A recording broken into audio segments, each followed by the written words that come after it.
मोटू देखो, हम एबटाबाद पहुंच गए। यहाँ की हरियाली तो देखो। वाह पतलू, वाकई बहुत खूबसूरत है। एक दफा का जिक्र है कि मोटू और पतलू ने अपनी पुरानी बाइक उठाई और हजारा डिवीजन की सैर का फैसला किया। मोटू, यहाँ की ठंडी हवा देखो, कितना सुकून है।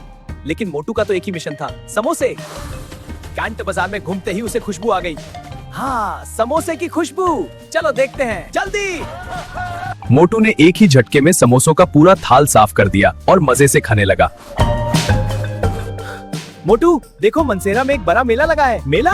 वाह, चलो फौरन चलते हैं। हाँ, पक बहुत मजा आएगा। बिल्कुल। दोनों पता चला कि मनसेरा में एक बड़ा मेला लगा हुआ है। दोनों फौरन वहाँ के लिए निकल पड़े। मनसेरा पहुंचकर देखा कि एक शरारती जादूगर वहाँ सब लोगों को बहुत तंग कर रहा था। अब देखो मेरा जादू। अच्छा मोटू भाई, चाय और समोसे जल्दी कर। मोटू ने जैसे ही मनसेरा की चाय और समोसे खाए, उसमें सुपर पावर आ गई। अब तू भाग जा जादूगर। ये क्या? रुक जा। पटलू के आइडिया से मोटू ने जादूगर को हरा दिया और पूरे हजारा के लोगों का दिल जीत लिया। शाबाश मोटू भाई।